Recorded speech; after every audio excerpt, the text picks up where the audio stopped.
के बारे में, यानी बोर ने जो अपना परमाणु मॉडल दिया था ये कहाँ तक दिए, अर्थात इनके क्या क्या दोष पाई गई, क्या क्या कमियाँ पाई गई, तो इन सभी के बारे में हम लोग जिक्र करेंगे।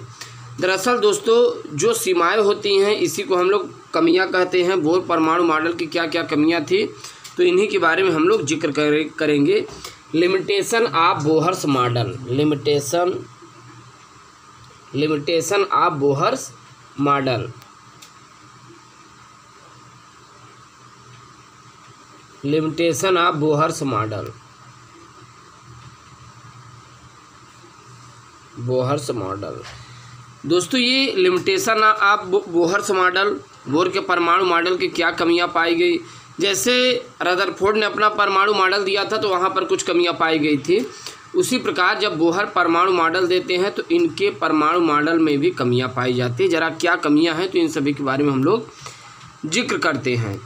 बोहर का कहना था जो परमाणु होता है दोस्तों यह केवल उन्हीं परमाणु या आयनों के लिए व्याख्या करता है जो केवल एक इलेक्ट्रॉन युक्त होता है। जरा समझिए, हम पहला पॉइंट क्या बोल रहे हैं बच्चों, जो बोहर का परमाणु मॉडल है ये केवल उन्हीं परमाणुओं की व्याख्या करता है जो एक इलेक्ट्रॉन युक्त होता है। अब जरा समझिए, जैसे हाइड्रोजन है ये एक इलेक्ट्रॉन युक्त है, हीलियम आयन है ये एक इलेक्ट्रॉन युक्त है, और यहीं लिथियम आयन है ये एक इलेक्ट्रॉन युक्त है, और यहीं बेरिलियम आयन है ये एक इलेक्ट्रॉन युक्त है। तो दोस्तों इस प्रकार से बोर परमाणु मॉडल की कमियां देखी जा रही है, यानी कि वो हम क्या करें जरा ध्यान समझिए, यह केवल उन्हीं परमाणु या आयनों की व्याख्या करता है, उन्हीं परमाणु या आयनों की, आप देख पा रहे परमाणु भी आयन भी है, उन्हीं की व्याख्या करता है जो केवल एक इलेक्ट्रॉन युक्त होते हैं, जैसे हाइड्रोजन परमाणु, helium ion, lithium ion, beryllium ion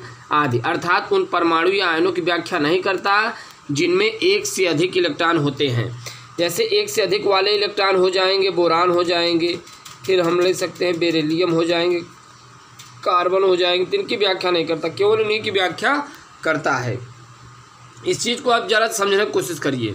अब इसका मतलब क्या था, बोर ने कहा कि अगर परमाणुओं की बाहरी कक्षाओं में एक इलेक्ट्रॉन है तो स्वतंत्र रूप से गति कर सकते हैं, अन्यथा नहीं गति कर सकते, एक से अधिक इलेक्ट्रॉन होंगे तब।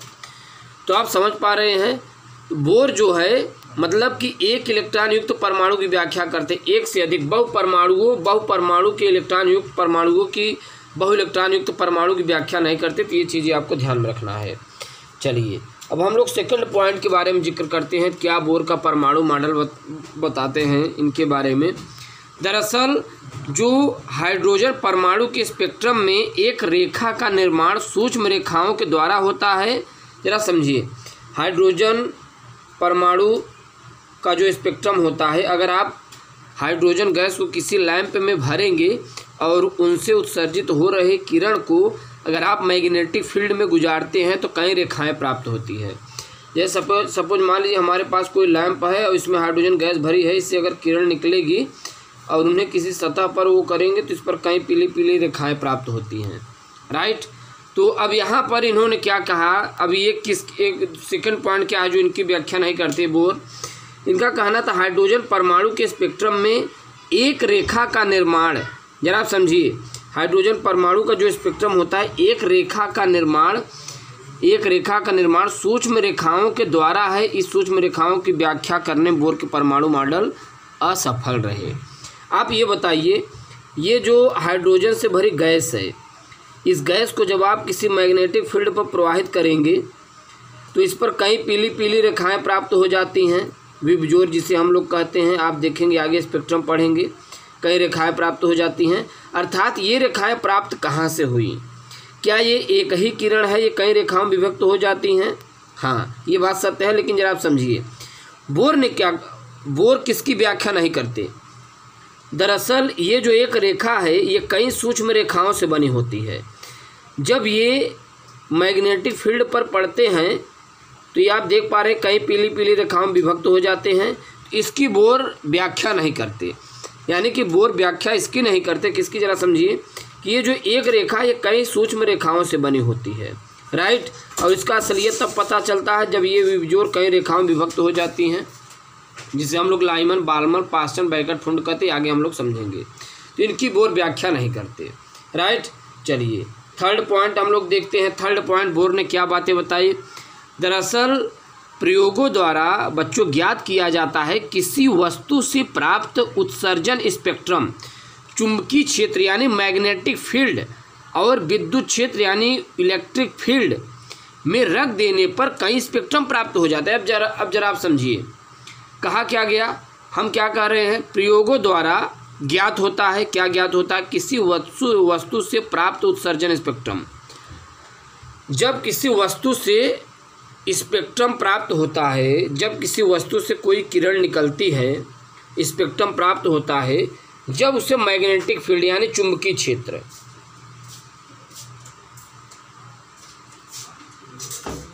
चुंबकीय क्षेत्र और विद्युत क्षेत्र, चुंबकीय क्षेत्र और विद्युत क्षेत्र में रख दिया जाता है, चुंबकीय क्षेत्र और विद्युत क्षेत्र में रख दिया जाता है, तो कई रेखाओं में विभक्त हो जाती हैं, राइट। कई रेखाओं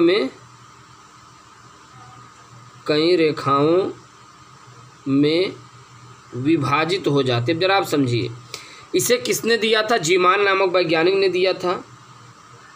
किसने दिया था बच्चों, जीमान नामक वैज्ञानिक। और जब विद्युत के क्षेत्र में किसने दिया था, स्टार्क।